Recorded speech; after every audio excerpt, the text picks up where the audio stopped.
네, 안녕하세요. 네, 오늘 집중조명 코너 사회를 맡은 민변 민생경제위원회 김소리 변호사입니다.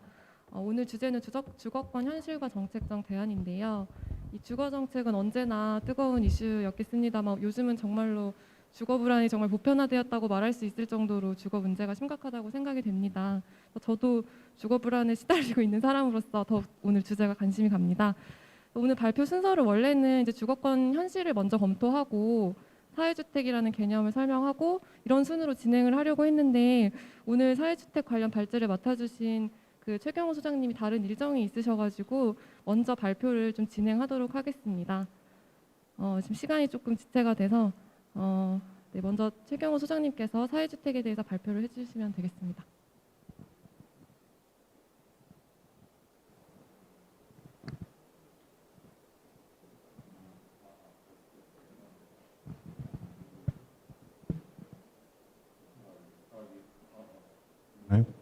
예, 주거중립성연구소 수처작주 소장 최경호입니다. 예, 순서를 배려를 해주셔서 감사드립니다. 불가피하게 이후 토론에 참여하지 못하는 점 모쪼록 널리 양해해 주시면 감사드리겠습니다. 수처작주는 이제 불교 용어인데 제가 불자는 아니지만 어디에 어느 상황에 처하든지 주인공처럼 뭐 살아라 이런 뜻이라는데요. 전세로 살든 월세로 살든 누구나 주인처럼 살자는 의미를 잘 드러내는 것 같아서 저희 연구소 이름으로 삼았습니다. 오늘 발제문 표지에 보시듯이 제목의 부제로 공공사회 시장 협력, PSPP 협력을 통한 도시재생, 사회적 경제, 인구 혼성화 시대의 어떤 주거권 실현이라는 내용을 담았는데요. 동그라미 3개가 자주 등장할 것 같습니다. 이 주거권, 인권 차원에서의 주거권의 어떤 작은 하나의 벽돌로서 해법이 보탤 수 있는 사회주택에 대해서 소개해드릴 수 있는 시간 주셔서 감사합니다. 순서는 대략 이제 사회주택의 개념을 잠깐 간략하게 말씀드리고 국내 사례를 이렇게 빨리 보여드리고요. 현 시대에 어떤 의미가 있는지, 그리고 마지막으로는 최근에 이슈가 되고 있는 이제 서울시장님과의 갈등, 이 부분에 대해서 소개를 드리도록 하겠습니다. 예, 일단 뭐 이 한 장에 일단 최대한 많은 걸 담아보려고 노력했습니다. 한국에서 사회주택이란 사회적 경제 주체가 공급 운영하는 주택이라는 어떤 법적 정의로서 지금 현재 운영되고 있는데요. 특징은 이제 공급하고 운영 주체가 일치하고 그러므로 해서 생기는 다양한 주거 서비스의 제공이라든가 성실한 운영 관리를 들 수 있겠습니다. 이거는 꼭 사회주택이어만 할 수 있는 건 아닌데 현재 사회주택이 이런 역할을 충실하게 수행하고 있다는 점입니다. 현재 이제 사회주택이라는 용어와 제도는 서울시 조례에서 얘기된 내용을 중심으로 확산 중에 있고요. 국토교통부 같은 경우는 이제 사회적 경제 주체 범위를 좀 엄격하게 잡아서 3가지로 잡아서 하고 있습니다. 사회적 기업이나 뭐 사회적 협동조합 그리고 이제 비영리 법인 등인데요. 지자체별로는 여기에 좀 더 추가해서 지자체 상황에 맞는 참여 주체들을 상정하고 있는데 앞으로 사회적 경제 기본법이 제정이 되면 이 사회적 경제 주체라고는 뭐 했을 때 이 정의하고 이 실체가 이제 좀 명실상부하지 않은 점들이 좀 해결돼야 될 부분이긴 합니다. 개인적으로는 꼭 사회적 경제 주체로만 제한할 필요는 없이 결과의 공공성을 강력하게 이제 구현하도록 규제를 혹은 감독을 하면 어떨까 생각하고 있습니다. 법률은 제정되지 않은 상태인데요. 몇 가지 석연치 않은 혹은 이해할 수 없는 이유로 뭐 시장 경제를 구축한다든가 하는 이유로 반대하시는 분이 법사위에 한 분이 계셨어가지고 끝내 제정이 되지 않고 지금까지 오고 있습니다. 현재 한 5,000호 정도가 서울 중심으로 아무래도 주거 문제가 심각한 곳이 수도권이다 보니까 서울 중심으로 공급됐고요. 서울 안에서도 1인 가구가 많은 지역 위주로 좀 공급되고 있습니다. 외국의 경우를 보면은 사회주택에 대한 정의나 명칭이 매우 다양한데요. 사회주택이라고 하는 경우들이 이렇게 뭐 많긴 합니다만, 뭐 공적 보호주택이라는 법적 용어를 쓰기도 하고요. 정의도 뭐 나라마다 다양합니다. 여기서 이걸 다 같이 보자는 건 아닌데 대체로 이제 구현하는 공공성이 무엇이냐, 임대료 규제라든가 뭐 계속 거주권 등을 지키는 걸 기준으로 하고 있습니다. 이러한 정의들의 특징을 뭐 연구한 연구들을 보면 어떻게 보면 공공주택이나 사회주택이 큰 차이가 없어 보이기도 합니다. 해외 같은 경우는 공공주택이 사회주택의 개념 속에 포괄되는 그런 느낌이 좀 있고요.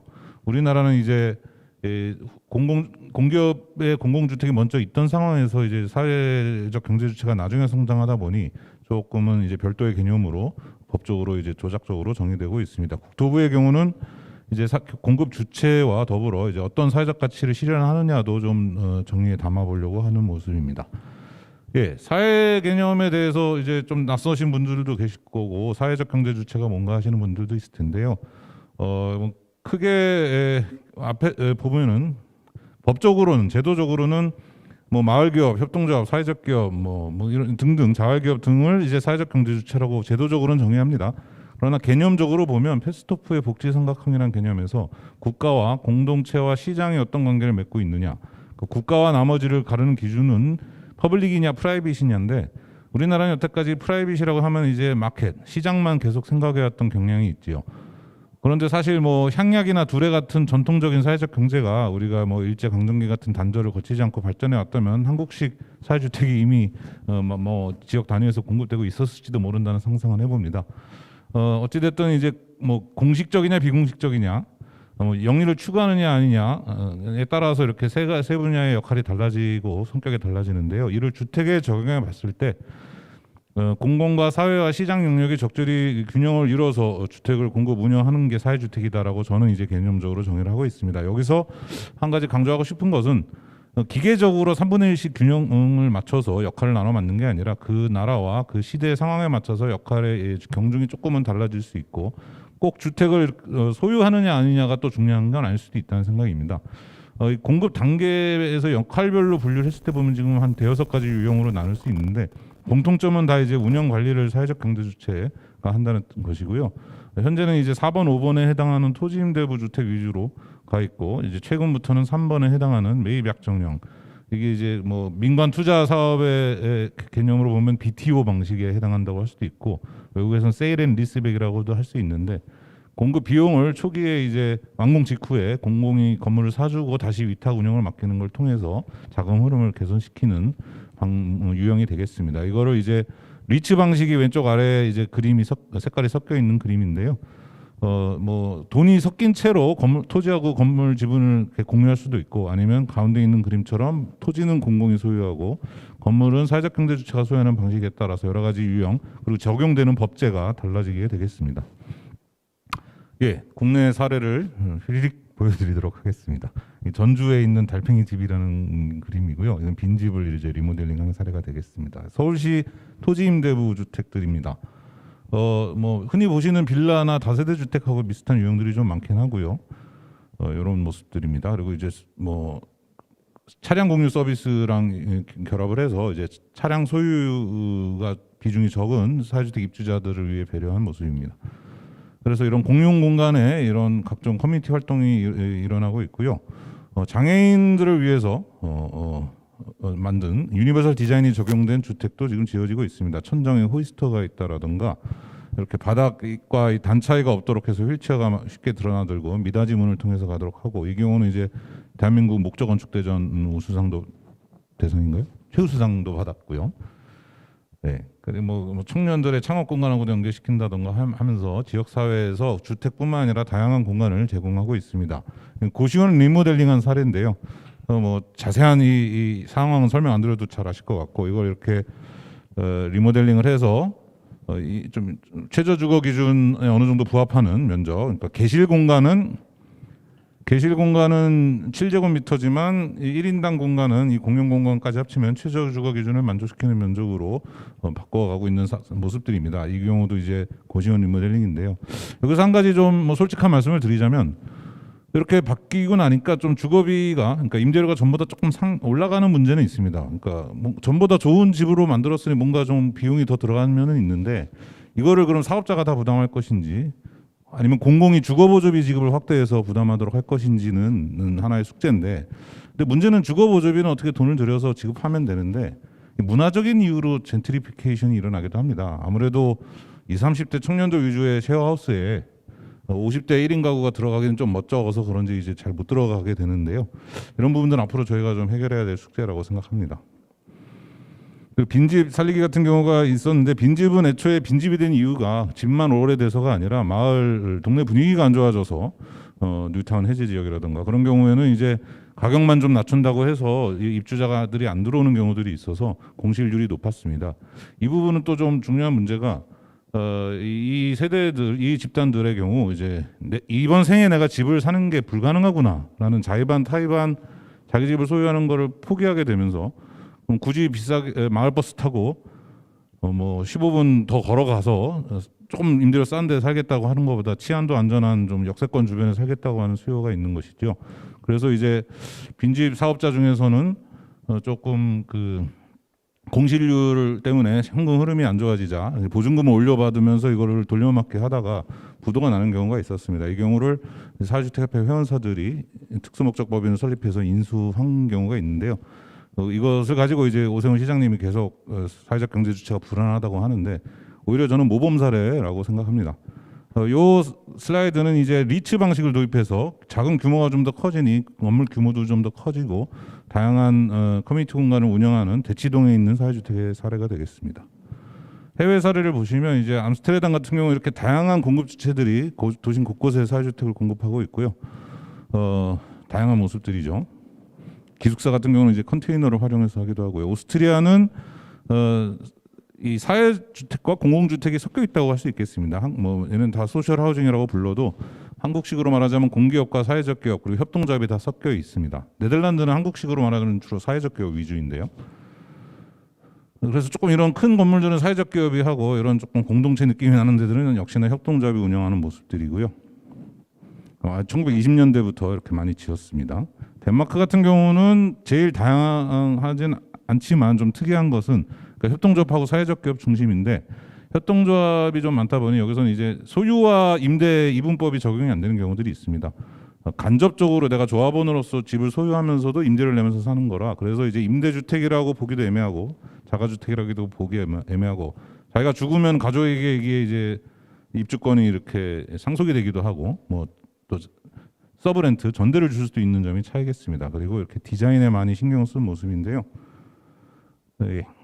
하나 이제 소개를 해보자면 AAB라는 주택협회 이제 자기네 미션을 소개하는 내용을 보면 우리는 양질의 집을 최대한 모두에게 제공하기 위해서 뭐 이윤을 남기지 않고 일을 하는 게 목표다라고 하는 내용이 자기 소개입니다.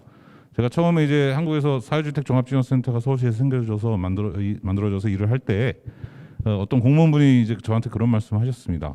자기는 30년 동안 공직에 있었는데 돈 안 벌면서 좋은 일 하겠다는 놈들은 다 사기꾼이더라.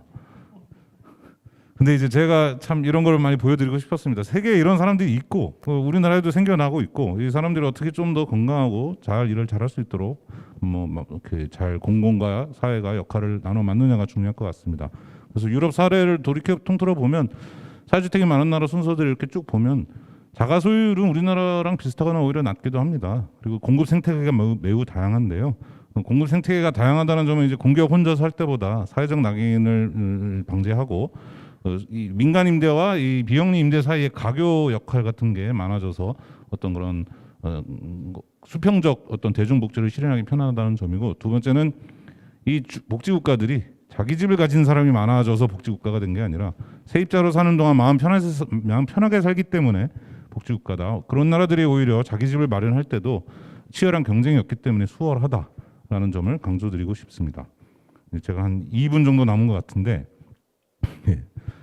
빨리빨리 말씀드리겠습니다. 지금 그러면 어떤 의미가 있느냐? 우리가 이제 기존의 택지개발 촉진법 체제에 따라서 대량 생산, 대량 공급, 대량 생산, 대량 소비의 포디스트 방식이 이제 주택에서도 적용됐다면 앞으로 가면 갈수록 이런 걸 하고 싶어도 못 하게 되고 소량 다품종 방식의 공급과 소비가 이루어질 것입니다. 사회주택이 그런 걸 하기에 적합하고요. 더더욱 그리고 건물만 하드웨어만 짓고 끝나는 게 아니라 운영 단계가 점점 중요해집니다. 이런 경우도 운영 주체가 매우 중요한데요. 특히 이제 공공 혼자 사는 것보다 공공은 플랫폼 역할을 하고 다양한 사회적 경제 주체가 참여하는 게 좋다고 하는데 또 운영도 사회적 경제 주체가 하는 게 아니라 이런 안암생활 같은 경우는 입주자들에게 참여의 폭을 늘려서 저런 장터 공간이나 작업실 공간 이런 경우들을 이제 입주자들이 아이디어를 내고 같이 운영하고 그런 경우가 되겠습니다. 그래서 가면 갈수록 어떤 최종 소비자 혹은 국민들이 혹은 뭐 풀뿌리가 스스로 자기의 요구를 실현해가는 이런 것들을 보장하는 것이 국가의 역할이 돼야 되지 않을까 하는 생각입니다. 일자리와 문화와 주민 역량도 강화되고 말씀드렸듯이 사회주택은 운영 주체가 다른 주택들보다 공급 주체와 주민들 사이의 거리가 가깝습니다. 그래서 생기는 이제 미래지향적인 아주 특장점이 있는데요. 기후 위기 대응에도 매우 좋습니다.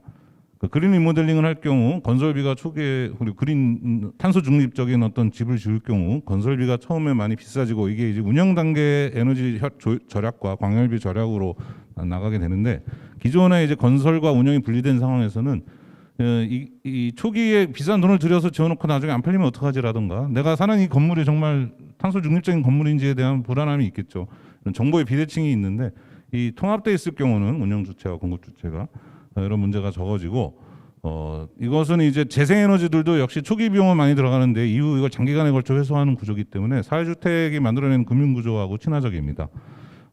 또한 커뮤니티 케어와 뭐 앞으로 이제 저층주거지 이거를 다 아파트로 바꿀 수 없는 저층주거지가 대한민국에 많은데 이것을 어떻게 바꿔나갈지에 대해서도 지역에서 퍼실리테이터 역할을 하고 뭐 덴마크처럼 임대주택만 하는 게 아니라 이런 어떤 공동체 자산화를 하는 경우 저 사진은 그 일부러 찍은 게 아니라 실제 장면인데요. 그 코로나 때문에 이제 결혼식을 못 하게 되고 마을 그에서 이제 하니까 베란다에 나와서 모두 축하해 주는 협동조합 주택의 한 사례입니다. 그리고 대장동의 교훈이기도 한데 돈바구니를 그냥 가지고 이익을 누가 더 많이 가져가냐가 아니라 다양한 어떤 좋은 뜻을 가진 기금이 참여할 수 있는 방식으로 써야 될 것 같습니다. 결론은 징검다리다. 이제 격차가 해소된 사회에서는 주거 사다리가 아니라 주거 징검다리가 있으면 될 것 같다라는 느낌입니다. 앞으로 우리에게 현대 국가가 어떤 의미를 가지고 있는가?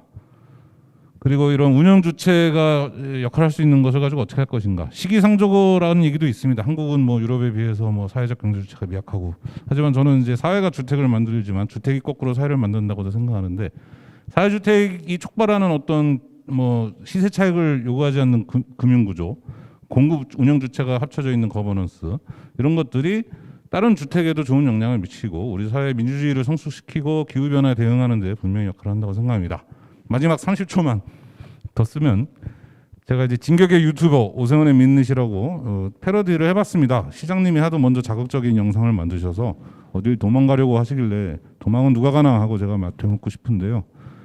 뭐 문제가 있으면 시정 조치를 내리면 될 것이지 왜 조치는 안 내리고 계속 유튜브만 만드시고 저희가 반박을 하면은 말을 빙빙 돌려가면서 자꾸 사주택을 싫어하십니다. 정말 답답한데요. 뭐 이런 아주 자극적인 영상들을 만드셨어요. 근데 저희가 조사를 해보니까 2014억 원을 낭비한 게 아니라 한 1,100원 정도 썼는데 그걸로 주택도시기금 합쳐서 산 땅의 가치가 60% 상승했습니다. 구구절절 하도 많아서 근데 이게 이제 조언을 구해 보니까 대상이 특정되지 않아서 명예훼손으로 하기 어렵다고 하시던데요. 명예훼손으로 좀 특정된 경우도 있습니다. 어떤 협동조합 주택의 이사장이 뭐 심사에 참여하면서 뭐 이해충돌이 있었다는데 사실이 아니고요. 협동조합 주택의 경우 출자금으로 내는 돈을 보증금처럼 처리하고 조합비로 내는 돈을 운영비로 혹은 관리비로 관리비는 어차피 내야 되는 돈이죠. 처리하고 탈퇴할 때는 언제든지 다 돌려주는데 출자금은 나라 돈으로 분탕질은 누가 치나? 라고 물으면서 발표를 마치도록 하겠습니다. 감사합니다.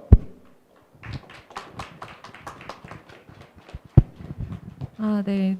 많은 내용을 이렇게 빠르게 얘기를 해주셔서 고생 많으셨습니다. 네, 사회주택이 어떤 의미인지랑 또 국내외 사례까지 자세히 설명해 주시고 또 최근에 오세훈 시장과의 논란까지 이렇게 많은 이야기 해주셔서 정말 감사합니다. 지금 사정이 있으셔서 먼저 일어나시고요. 네, 다음으로는 주거 세입자의 주거 불안을 해소할 주거 정책에 관해서 민생경제위원회 이강훈 변호사님께서 발표를 해주시겠습니다. 발표는 10분에서 15분 내로 좀 해주시기 바랍니다. 네.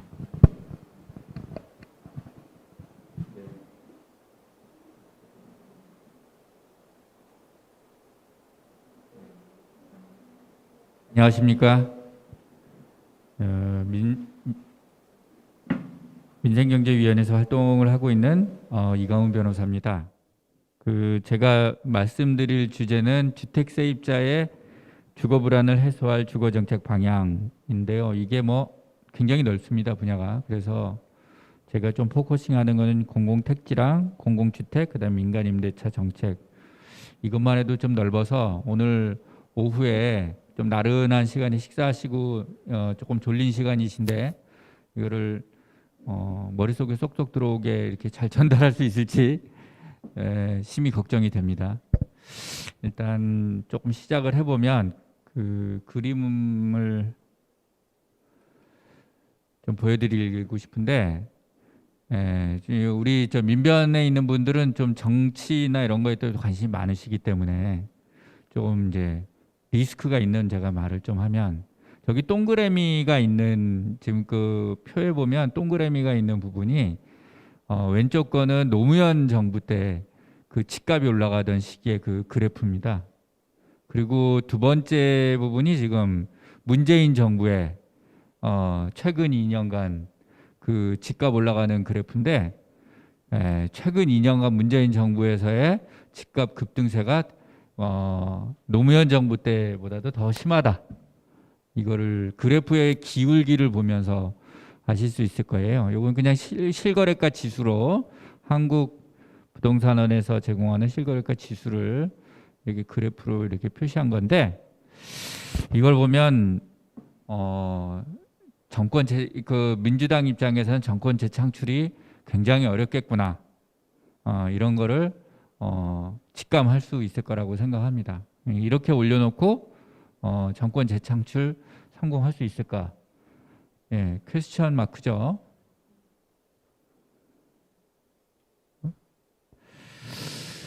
그래서 지금 상황 자체는 뭐 여러분들 다 피부로 다 느끼는 거지만, 좀 수치적으로 이렇게 보면 이제 서울 아파트 가격 지수가 16년부터 21년까지 뭐 대략 한 16년 12월부터 21년 8월까지 계산해 보니까 한 92.3% 상승, 우리 집값 거의 2배 상승한 거거든요.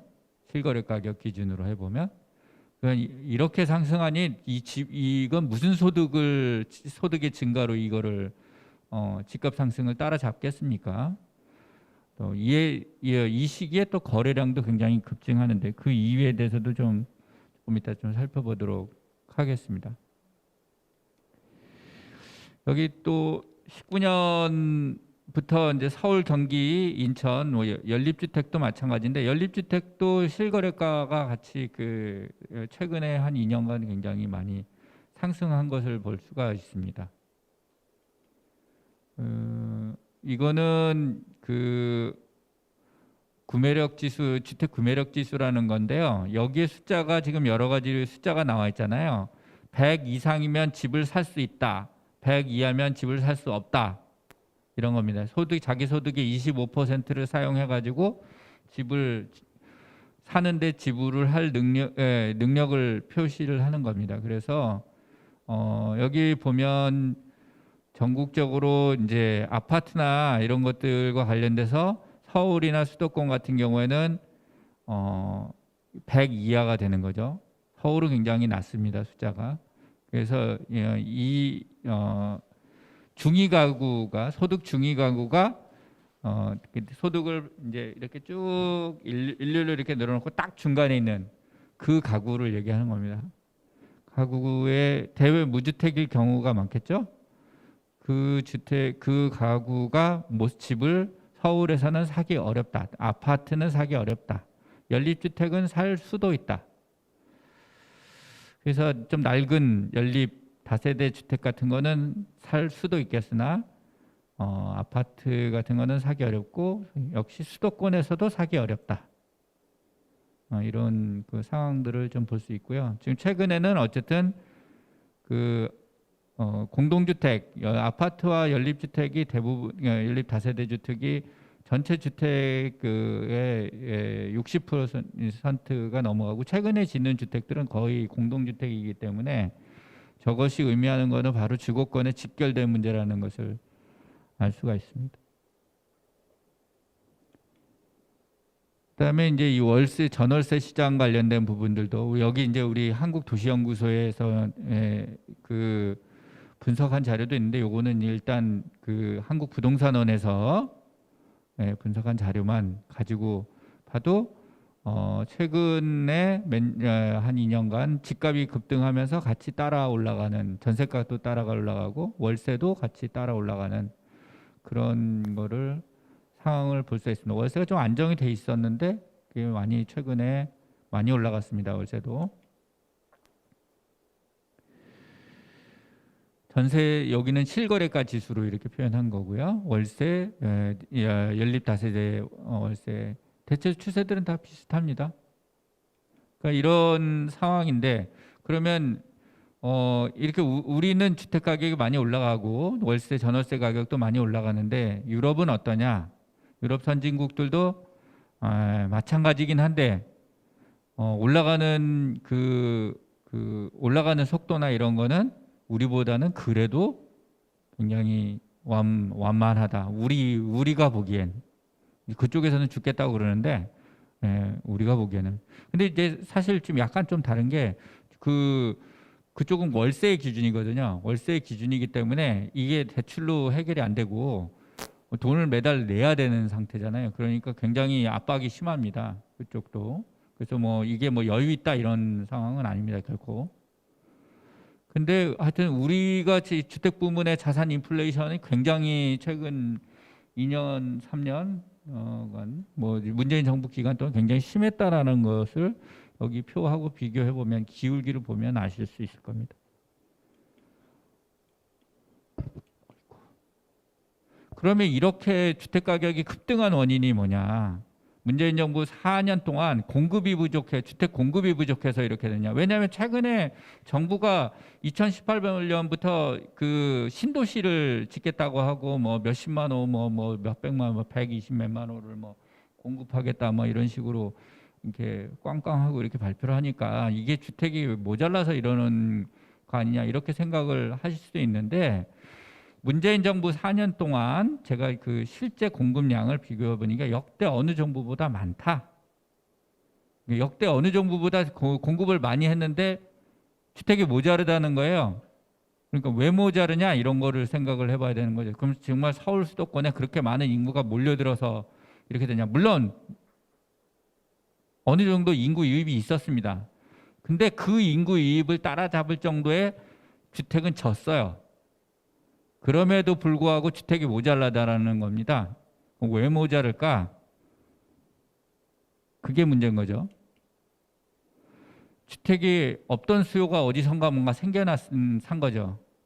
예, 그 전에는 그래서 이게 어떤 이유로 이제 이런 게 폭증했는가 이런 생각을 해보면 금융 완화하고 장기 저금리로 대출받기 쉽게 해줬다. 이게 핵심이라고 저는 생각을 합니다. 민주당 정부에서 세제 강화나 투기 억제 수단이 매우 제한적이었다. 그러니까 겉으로 표방하는 거는 어떤 투기 방지라든지 뭐 이런 거에 대한 뭐 종부세 뭐 이런 거 해가지고 굉장히 개혁적인 것처럼 보이는데 실상은 그 정도로 그게 투기를 억제할 정도로 그렇게 강하게 하지 않았다는 거예요. 그다음에 이제 정부가 이렇게 표방한 총수요적 재계획을 일반인들이 이제 믿지 않으면서 저거로 억제가 되지 않겠다고 생각을 하니까 막 사기 시작했거든요. 그러니까 문재인 정부가 다시 전통적인 주택 공급 정책을 확 돌아서면서 그때부터 정부는 신뢰를 상실한 겁니다. 신뢰를 상실하니까 이제 그 다음에는 각자 도생해야 되는 거죠. 각자 도생해야 되니까 집을 막 이제 우르르 패닉 상태가 되거든요. 사들이려고 노력을 하기 시작한 거예요. 그래서 대출 받아가지고 어떻게든지 집을 사야지 이 기회에 못 사면 우리는 영영 못 사는구나. 이렇게 되면서 그러니까 미래에 그 집을 차근차근 준비해서 사도 될 그 수요가 지금 현재 상태에서 집을 사겠다고 달려든 겁니다. 그렇게 하니까 모자르게 된 거죠. 그만큼의 집은 없다 이거예요. 그래서 마음 급해진 20, 30대의 수요, 그 다음에 또 뭐 대기하고 있던 다른 수요들이 같이 가세를 하면서 그리고 그때 그 시기에 발맞춰서 주택 세입 다주택자들에 대해서 뭐 이렇게 임대사업자 등록제도 같은 거를 주면서 세금 많이 부과 안 하는 그런 정책 해줬잖아요. 그러니까 집을 다주택자들도 더 사들이는 거죠. 그래서 이렇게 모자르게 된 것이다.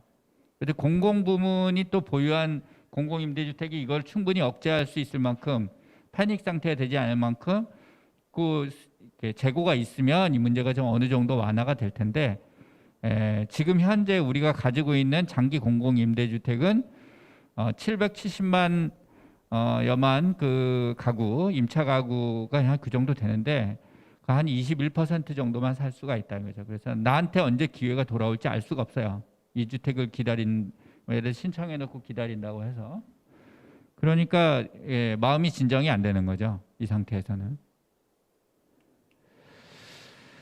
자, 이런 지금 어려운 상황에서 이제 정부가 뭐 신도시를 짓겠다 뭐 하겠다 하면서 이 문제를 해결한다고 하는데 우선 이 세입자의 주거 불안에 대한 어떤 대안을 만들어가는 원칙들을 조금 다시 한번 재점검을 해봐야 될 것 같습니다. 일단 총수요 억제 정책에서 실패했다고 해서 주택 공급으로 문제가 해결이 되냐?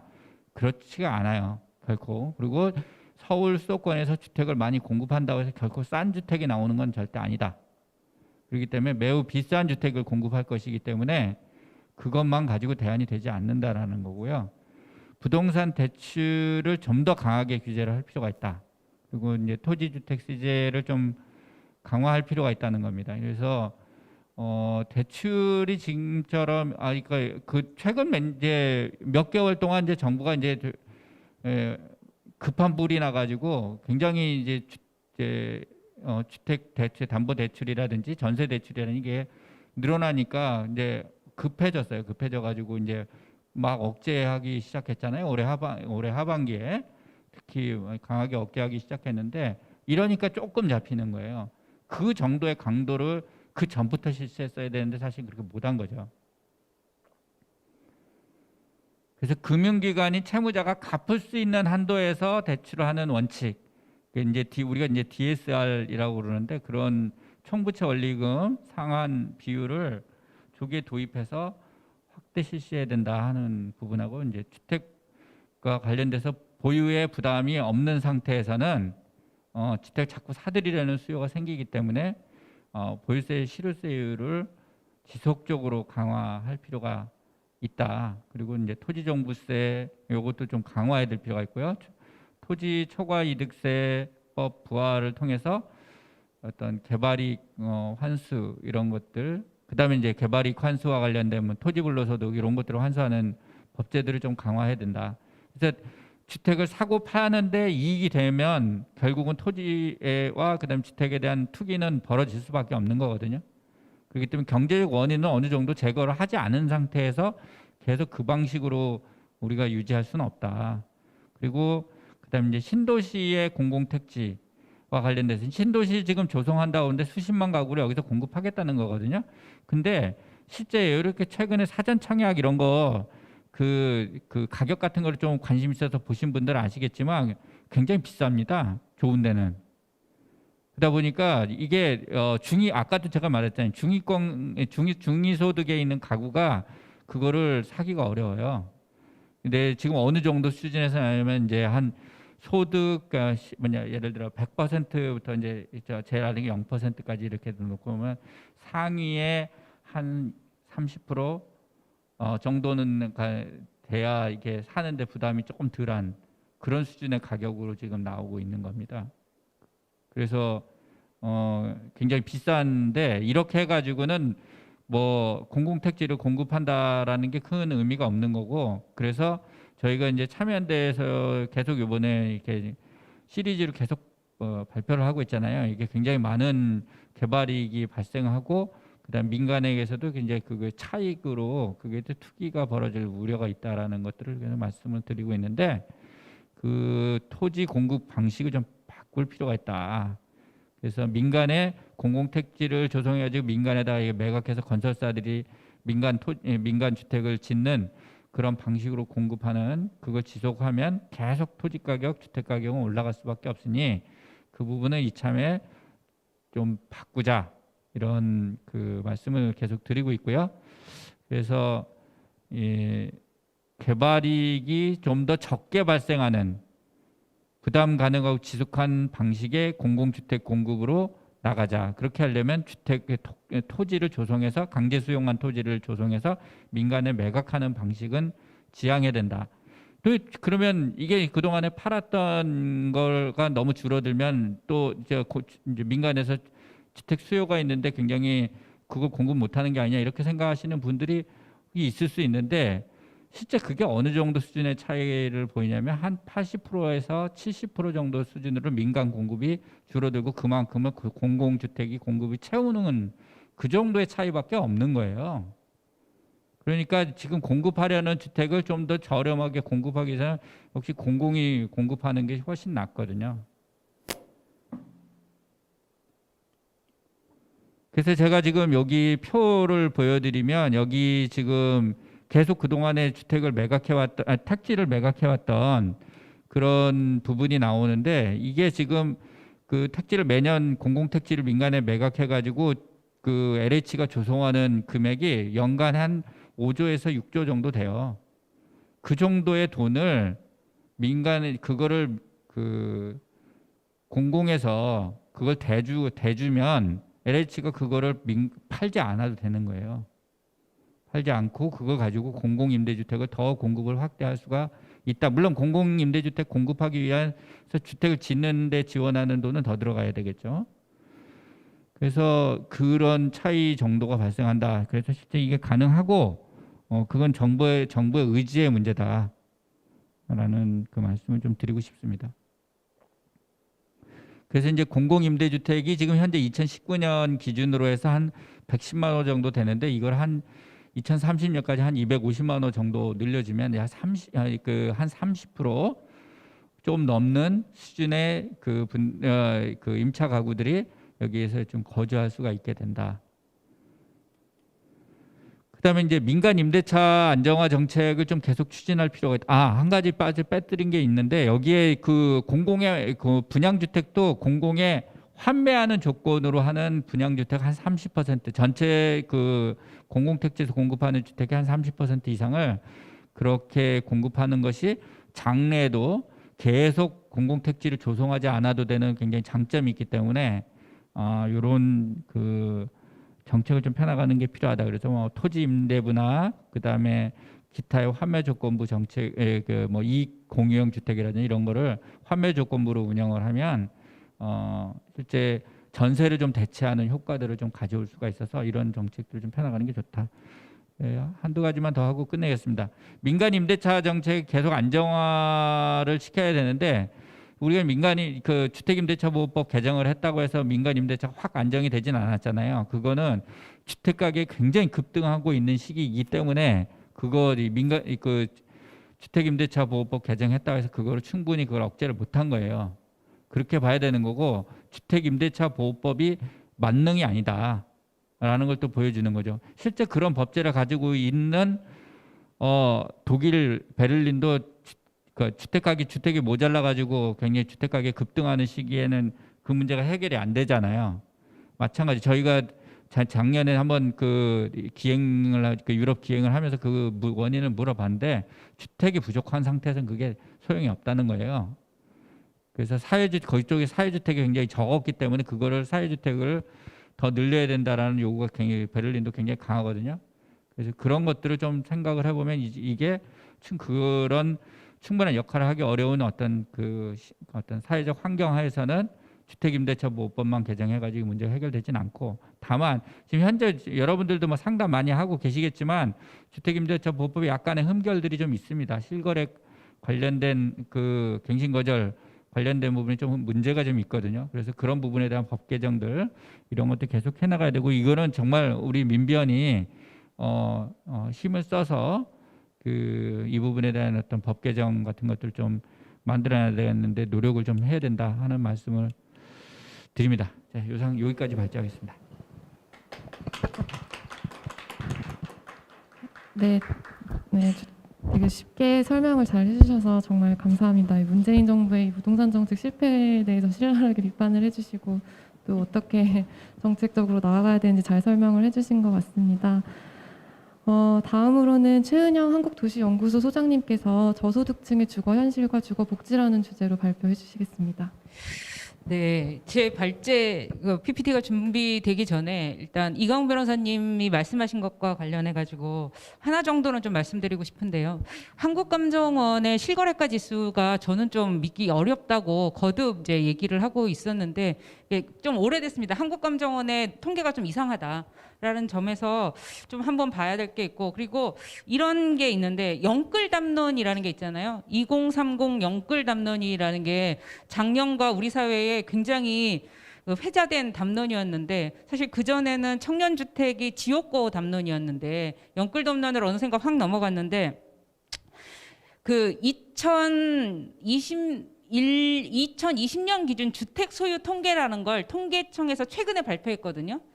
근데 사실은 2030 영끌 담론에 대해서 저는 굉장히 걱정했어요. 아까 이강훈 변호사님 말씀하신 것처럼 미래의 수요를 끌고 와서 지금 집을 하면 나중에는 우리나라 주택 시장은 진짜 붕괴되는 거잖아요. 지금 2030이 다 집을 사면.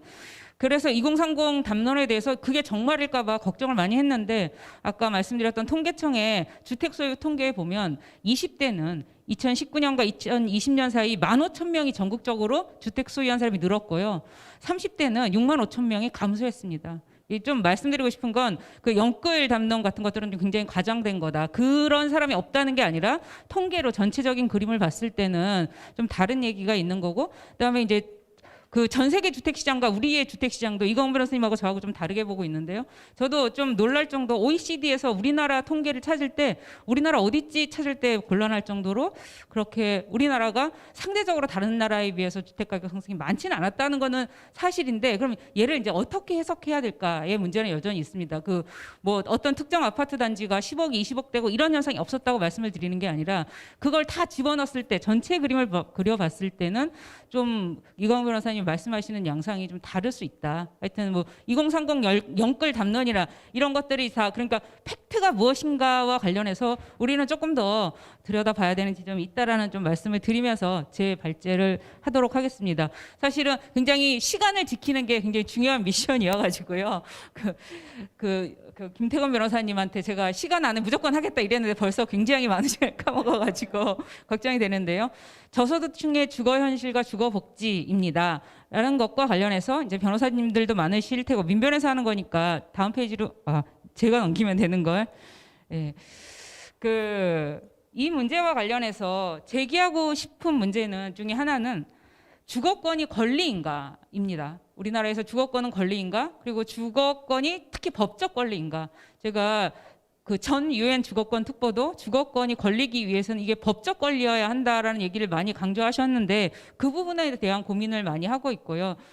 근데 이제 2021년에 인구 절벽이 드디어 시작됐습니다, 우리나라. 그 언론에서는 지금 거래 절벽을 떠들고 있지만, 사실 거래 절벽은 굉장히 주기가 짧은 왔다 갔다 하는 것이고, 인구 절벽은 한번 시작하면 이제 수십 년 동안 이렇게 가는 거거든요.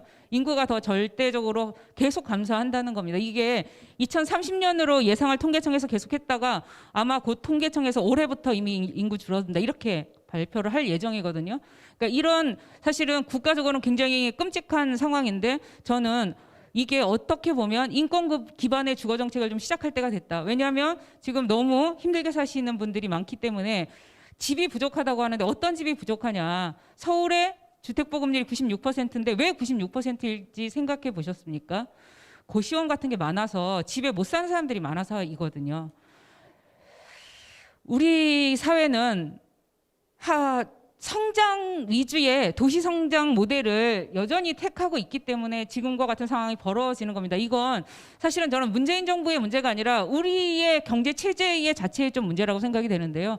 지금 주거 정책을 주택 가격보다 더 중요한 게 사실은 경기잖아요. 경기가 어떻게 되느냐가 더 중요하지. 그래서 그 은행 금리 내릴 때마다 기자들이 물어봐요. 이거 주택 가격에 미칠 영향이 없을까요? 라고 하면 한국은행 총재는, 금융감독위원회 이런 중요한 사람들은 주택 가격에 영향 미칠 거 없어요? 라고 그냥 퉁치고 넘어가고, 실제로는 주택 가격은 폭등하는 이런 상황이 계속 벌어지고 있습니다. 누구에게 맡겼냐는 거죠. 그러니까 주거권보다는 훨씬 다른 게 더 중요한 사회가 여전한 게 이게 근본적인 문제다. 그리고 정부 정책이 어떤 조세 정책을 펴도, 양도소득세를 문재인 정부에서 강화해도 다음 정부에서 확 뒤집을 거다. 이렇게 생각하는 한은 우리의 주택 문제를 해결하기 힘들다. 그래서 저는 좀 요새 그런 생각을 하는데 좀 다 같이 토론을 벌리자. 그 사회가 토론을 벌려서 양도소득세는 이렇게 정하고 앞으로는 못 건드린다. 뭐 이런 조치가 있어야 되는 거 아닌가 그런 생각을 좀 하고 있는데요. 그런 고민을 할 만큼 쉽지는 않다. 주택 가격 안정이라는 것이. 그 근본적인 원인은 우리는 성장이 더 중요한 사회이기 때문인 것이고요. 우리는 저렇게 철거민들을 싹 쓸어내는 방식의 개발을 해왔고요.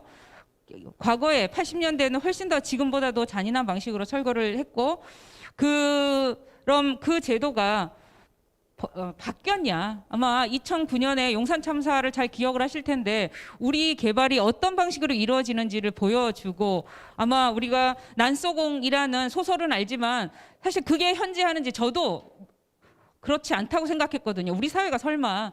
근데 2009년 용산 참사 백서를 서울시에서 작성하면서 우리의 개발이 그렇다라는 것을 알게 되었습니다. 우리가 소설 속에서나 존재했던 철거민들이 밥 먹고 있는데, 난장님 가족이 밥 먹고 있는데 철거민들이 들이닥치는 현실이고, 그리고 그게 제도가 바뀌었냐? 그렇지 않다라는 거죠. 뭐 이런 부분을 좀 강조해서 말씀을 드리고 싶고요. 그래서 이 주거권과 관련해가지고 이게 권리이기 위해서는 국가는 어떤 기준을 정해놔야 되고 그것에 미달하는 사람들을 어떻게 구제해야 될지를 해야 되는데 우리 이게 없다. 특히나 제가 이제 변호사님들하고 또 같이 이런 고민이지만 아까 주거권의 법적 권리라는 고민을 요새 좀 많이 하고 있는데요. 그런 것과 관련해서 이게 법제가 미비한것도 상당히 영향을 미치는 것 같습니다. 헌법에 주거권이 명시되어 있지 않고 주거기본법에 아주 추상적으로 명시되어 있는 기본권 수준으로 주거권이 되어 있으면서, 예를 들면 우리가 불법주택이라고 하잖아요. 불법주택이라고 하면서 그 불법주택에 사는 사람들의 권리는 그럼 어떻게 되고 있느냐. 아마 지금 대학가 청년들이 살고 있는 집은 불법으로 쪼개기 해놔서 옆집 소리가 막 다 들리고 거의 가벽을 쳐놓기 때문에 고시원에 있는 청년들만 그런 일에 걸고 있는 게 아닌데, 그런 문제에 대해서 국가는 뭘 하고 있나, 불법이라면서 뭘 하고 있냐와 관련해서 사실 그 주거권과 관련해서 많은 고민을 하게 되는데요. 그 개발 사업과 관련되는 그 주거권의 훼손의 문제가 있고요. 그리고 이 아까 이제 임대차 3법을 통해서 세입자가 최소한의 권리는 갖게 되었다고 생각합니다. 한 번 권리를 2년 한 번은 더 살게라는 권리를 일단 가졌다면 정말 주거권과 관련해서 가지지 못한 권리는 살만한 집이 아니라는 거예요. 그게 이제 주거비 부담도 주거권의 굉장히 구성 요소이지만 또 한편으로는 이 집이 살만한가인데, 사실 우리 사회 대부분의 사람들은 그래도 살만한 집에 살고 있습니다. 그 살만한 집인가의 문제에서는. 근데 전국적으로 228만 가구, 주거빈곤 가구는 굉장히 열악한 상태에서 지금 살고 있거든요. 고시원, 지옥고로 대표되는 그런 집들이고요. 문제는 특히나 이제 청년 쪽에서 이 문제가 심각해지고 있습니다. 다른 계층 같은 경우에는 주거빈곤 문제를 스스로 좀 해결했다면 청년은 오히려 후퇴하는 그런 경향까지 보이고 있고요. 228만 가구 정도가 되고 고시원의 75%가 2030 청년 세대입니다. 이런 모습인데요. 보시면 이 천정이 기울기가 이상하게 되어 있잖아요. 그 제대로 설 수 없어요. 이 아이가 사는 집인데 왼쪽에 그 사진은 천장이 낮은 옥탑방인데 저는 굉장히 특수한 사례라고 생각을 했는데 다녀보니까 그렇지 않더라고요. 이게 지금 너무 광범위하게 이런 일들이 벌어지고 있고, 이런 불법 주택들이 원래는 그냥 다락으로 써야 되는 것들을 다 저렇게 쪼개서 세입자들의 권리가 침해받고 있는 상황들이 지금 보여드리는 민간 임대주택에서의 주거권 침해 사례가 너무 심하다. 이게 법인데도 이 주거권 품질 규제와 관련해서 아까 그 낮은 천장을 벨기에 브뤼셀에서는 나가서 보는 거죠. 저렇게 감독관이 나가서. 아까 이제 법적 권리가 이제 굉장히 중요하다고 했을 때 그럼 그게 강제가 돼야 되잖아요. 천장이 평균 1.8m여야 돼라는 기준만 있고 나가서 보지 않으니까 아까 그런 집들이 버젓이 유지되고 있는 것인데요. 나가서 보고 이런 것들을 이제 이 문제를 해결해야 되는 건데, 왜 외국은 우리랑 다를까와 관련해서 제가 이제 해외 사례를 보니까 다른 나라는 이걸 100년 전부터 고민했더라고요. 지금 고민하고 있는 문제를 왜 이렇게 열악한 집들이 있을까와 관련해서 100년 전에 이미 고민했고, 뉴욕도 독일도. 그래서 관련 법들을 가지고 있는 거죠. 관련 법제를 가지고 있고 우리는 이런 것들과 관련해서 굉장히 법적 권리로서의 주거권에 대한 것들이 미비한데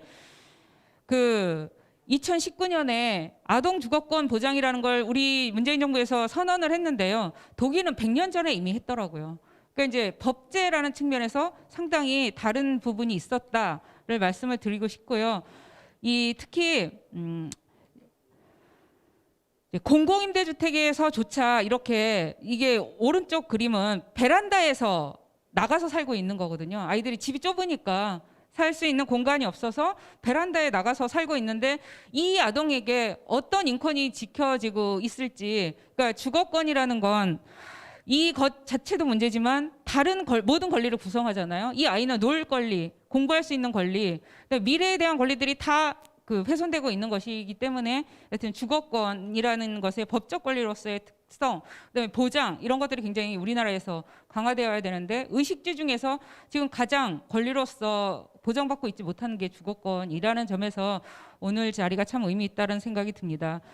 하여튼 그래서 이런 문제를 공공임대주택 공급도 필요하고 앞에서 말씀하셨던 사회주택 공급도 필요하고 주거비 지원도 굉장히 촘촘히 해야 될 필요가 있는데 제가 지금 드리려고 이제 짧게 하려고 하다가 드리지 못한 말씀 한 초점은 아동에 대한 걸 좀 집중해야 된다는 것입니다. 사회가 아까 아동 주거권 보장에 관한 내용은 독일은 이미 바이마르 헌법 100년도 전에 한 것인데요. 그런 아동에 대한 주거권은 우리 사회가 가장 먼저. 근데 안타깝게도 아동보다는 청년이 항상 먼저 되더라고요. 청년에 대해서는 제가 주장하고 있는 기준 중위 소득의 60% 이하에 대한 주거비 지원. 그러니까 1인 가구 기준으로 볼 때는 100만 원보다 소득이 안 되면 주거비를 지원해야 되는 게 아닌가라는 게 이제 제 기준인데요. 제 주장인데 이 주장과 관련해서 청년들은 다행히 내년에 이제 이게 시작이 되고 아동은 아직 시작되지 못했거든요. 그래서 아동에 대한 관심, 권리. 근데 이제 이 인권 보고서를 보니까 아동을 별도로 뽑아주셨더라고요. 그걸 보면서 굉장히 좀 반가웠는데 우리 사회는 아동에 대한 권리 주체로서의 아동의 주거권을 특히 더 변호사님들께서 관심 가지고 봐주시면 좋을 것 같습니다. 네, 이상으로 발제를 마치도록 하겠습니다. 감사합니다. 네, 또 역시 빠른 시간 안에 많은 이야기를 해주셔서 감사합니다. 앞서서 주택 공급에 대한 이야기를 했는데 그거 못지않게 주거비 지원도 중요하다는 이야기, 또 특히나 아동 주거권에 대해서 생각을 좀 해봐야 된다는 이야기가 되게 인상 깊었습니다. 네, 이제 마지막 발표인데요. 국토 균형 발전을 위한 죄송합니다. 네, 마지막으로 민변민생경제위원장이신 김태근 변호사님께서 지방 소멸과 국토 균형 발전 방안에 대해서 발표해 주시겠습니다. 시간이 조금 오버가 됐는데 어쩔 수 없는 것 같다는 생각이 들어서 최대한 10분, 15분 내로 해주시고 질의응답이랑 토론을 조금 줄이던지 해야 될 것 같습니다. 네. 네, 안녕하세요. 네, 김태근 변호사입니다. 저희가 주거권 집중 조명을 기획을 하면서 좀 다양한 시각을 보여드리면 좋겠다라고 해서 오늘 4개로 준비를 했던 거고요. 근데 이제 지금 최경호 소장님은 한국 사회에서 사회주택 전문가가 많지가 않습니다. 그러다 보니까 지금 또 2시 45분에 을지로에서 발표하신다고 일찍 자리를 떴으니까 좀 양해를 부탁드립니다. 그리고 이제 시작하기 앞서서 몇 가지 말씀을 드리면 지금 아까 이가훈 변호사님께서 한국 사회 공공임대주택 166만 호 말씀하셨는데 최경호 소장님은 사회주택 5천 호 말씀하셨잖아요. 그러니까 사회주택이 민간 시민사회에서 같이 협동해서 건설하는 주택인데 이게 만약에 50만 원만 돼도 한국 사회의 주거 안정은 많이 도움이 될 거다라고 판단이 들고요. 아까 또 이강훈 변호사님 주택의 공급이 필요하다고 말씀하셨는데 민생경제에서 말씀드리는 거는 임대주택의 공급이 필요하다. 노동계층의 주거 안정을 얻기 위해서는 임대주택의 공급이 필요하다라는 취지고요. 그다음에 최은영 소장님이 주거권 말씀하셨는데 아마 이제 민변 변호사님들은 많이 아시겠지만 우리나라 헌법상 주거권이 이제 명문의 규정은 없습니다만 현재 주거기본법상 법적 권리로 인정받고 있는 상황입니다. 제 발표로 넘어가겠습니다. 먼저 지방 소멸에 앞서서 사회 경제적 양극화 현실에 대해서 말씀드리도록 하겠습니다. 제 오른쪽 표를 보시면 이게 진위 개수인데요. 45도 각도로 이렇게 0에서 100%까지 X축은 인구 분포, Y축은 소득 분포입니다. 그래서 45도 각도로 이렇게 비스듬히 올라가면 그건 이제 사회가 소득 수준이 완전 평등한 거죠.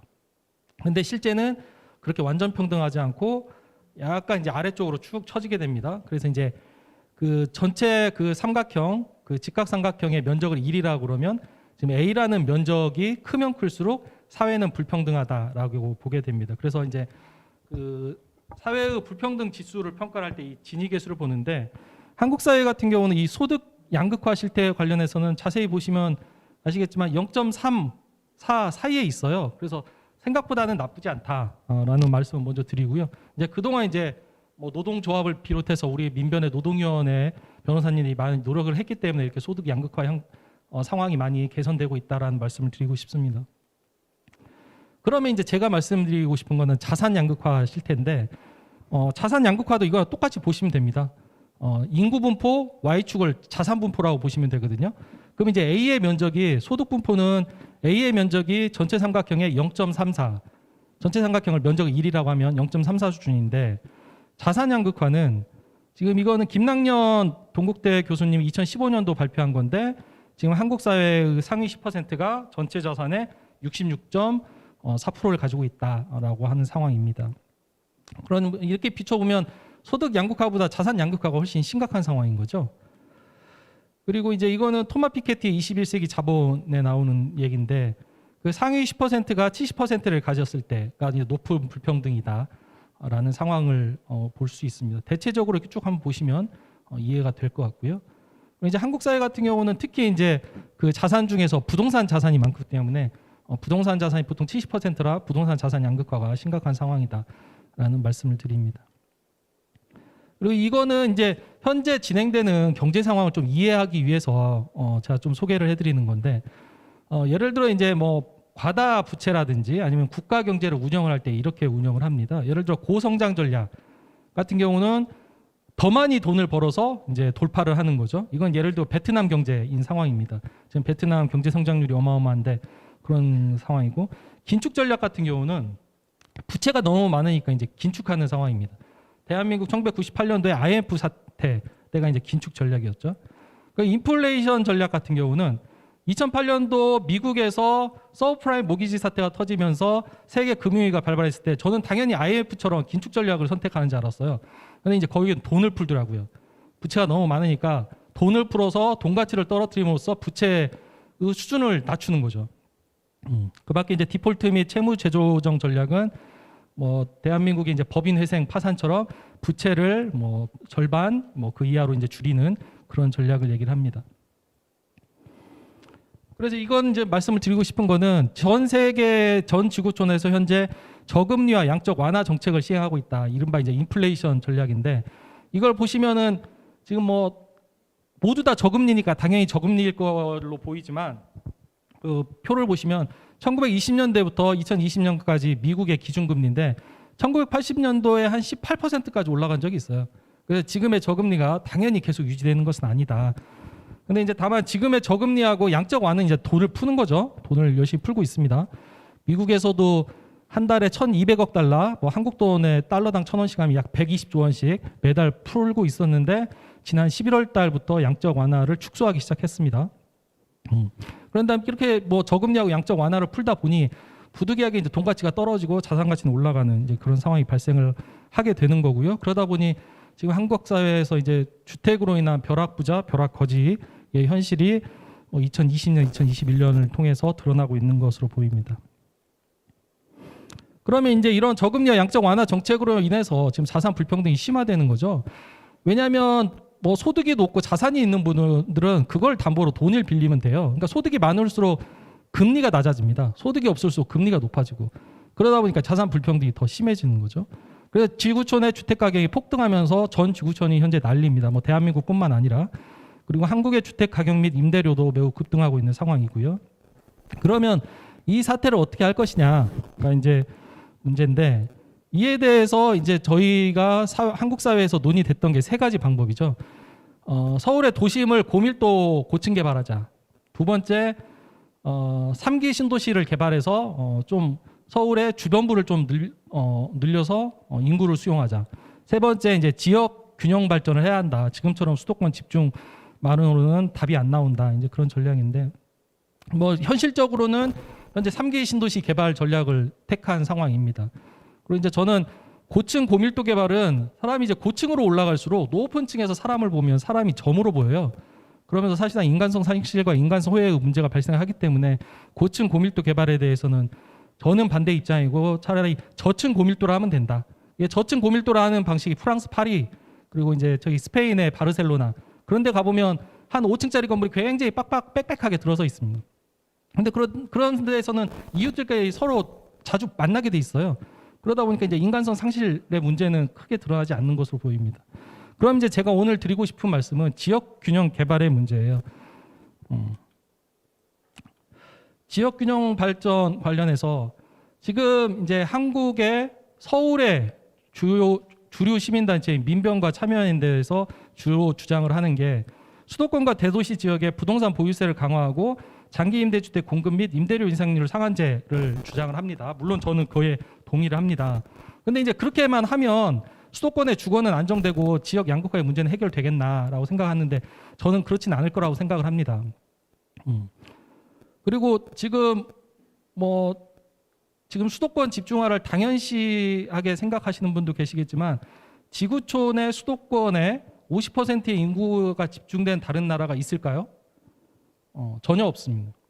대한민국 수도권의 50%, 그러니까 한 나라의 수도권의 50%의 인구가 집중된 나라는 대한민국밖에 없습니다. 이에 대해서 이제 강준만 교수님이 부동산 약탈 국가라는 책에서 이제 수도권 집중 방식에 대해서 이렇게 세게 비판을 합니다. 첫째, 가장 중요한 교육 정책과 일자리 정책을 비롯한 주요 정책을 통해서 서울로 인구가 몰리게 하죠. 그다음 둘째, 서울 인구 집중으로 인해서 주거 문제 해결이라는 핑계를 내세워서 서울 주변에 또 신도시를 건설합니다. 그래갖고 현재 1기, 2기, 3기 신도시까지 이제 건설하고 있는 상황입니다. 그래서 세 번째, 이제 신도시 건설이 불러온 교통난 해결이라는 핑계를 내세워서 수도권 교통시설에 국부를 탕진하게 됩니다.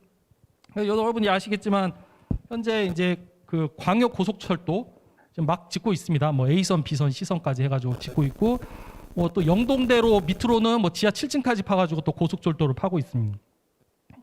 우리나라가 그렇게 지하까지 막 이렇게 땅을 파야 하는지 모르겠어요. 우리나라 그렇게 땅이 없는 나라인가 싶기도 한데 아무튼 열심히 파고 있습니다. 그러면서 이 사기극은 수도권 인구 집중을 가속화하면서 수도권 신도시하고 교통시설 건설을 끝없이 반복되고, 또 수도권의 학군, 뭐 공원, 문화시설, 뭐 이건희 미술관도 뭐 아무렇지 않게 당연히 서울에 건설되고 있는 상황입니다. 그러다 보니 모든 젊은이들은 서울에 집중되고 있는 상황이죠.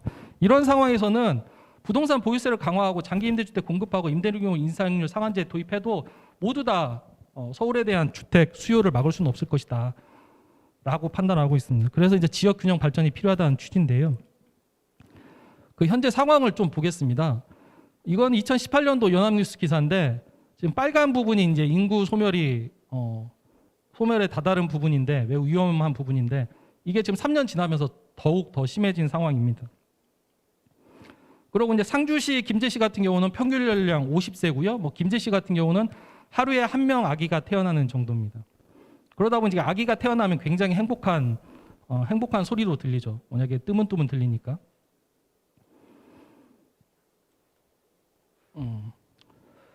그래서 이제 뭐 이런 수도권 집중 현상 지속에 따라서 지역 균형 발전 대안이 필요하다고 생각을 하는데, 현재 2020년 기준에서 수도권 인구는 50%를 돌파를 했고요. 그러니까 유럽의 경우 영국 노동당과 프랑스 사회당 등이 집권할 시기에는 지역 균형 발전 정책을 강력하게 실시해서 현재 런던권과 파리권의 인구 집중도는 20% 전후를 유지하고 있는 상황입니다. 그리고 이제 지방의 일자리와 혁신적인 이런 지역 균형 발전을 위해서는 지방의 일자리와 혁신적인 교육 지원 방안이 필요하고요. 그럼 이제 기존에 지역 균형 발전 정책이 없었냐? 뭐 없진 않았습니다. 그동안은 수도권에 공장을 짓는 데 제한을 했었고, 뭐 수도권에 공장 총량제도 있었고요. 그리고 수도권에 건축물을 지으면 과밀 부담금도 부과를 하고 그랬었습니다. 그게 이제 1980년대부터 2005년까지 얘기입니다. 근데 이제 이명박 정부 들어와 가지고 그때부터 이제 수도권에 규제를 풀어요. 전에는 이제 수도권 과밀 지역이라고 해서 수도권에 못 짓게 돼 있는데 수도권도 뭐 지을 수 있다라고 하면서 그때부터 풀어줍니다. 그러면서 뭐 최근에도 하이닉스가 경기도 용인 지역에 이제 공장을 짓고 있고 이제 그런 상황입니다. 그래서 2008년도부터 2016년도 보면 그냥 계속 수도권으로 몰릴 수밖에 없는 현재 이제 그런 상황에 있습니다. 그럼 이제 이런 상황을 그대로 방치할 것이냐 이제 문제인데, 이에 대해서는 다시 과거에 이에 대한 대안으로는 행정수도 이전을 포함한 공공기관 지방 이전이 적극적으로 필요하다라는 말씀을 드립니다.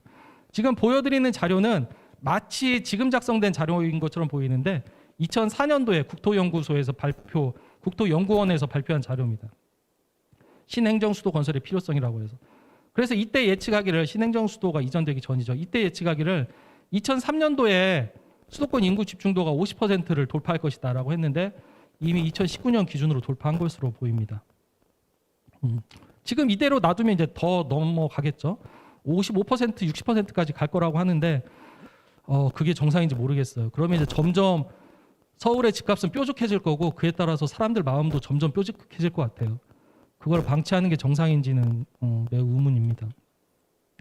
그래서 이제 당시에 노무현 정부에서 행정수도 이전을 위한 특별법을 제정을 했는데 헌법재판소에서 과감하게 유연 결정을 했죠. 유연 결정을 하면서 국회와 대통령의 소재지가 어디인가는 수도를 결정하는 데 있어서 특히 결정적인 요소다라고 하면서 서울이 수도라는 점은 뭐 관습헌법이다, 뭐 이제 이런 취지의 주장을 했는데, 아무튼 이거를 또다시 돌파할 필요성이 있다라고 말씀을 드립니다. 근데 뭐 최근에 지금 국회에서 세종시 국회의사당 특별법 만들었더라고요. 매우 반가운 소식이었습니다. 그리고 이제 국회 양원제, 좀 전에 행정수도 말씀드렸고 국회 양원제가 필요하다는 말씀을 드립니다. 헌법재판소가 2014년도에 도시와 농촌의 인구 비율을 2대1로 제한을 했어요.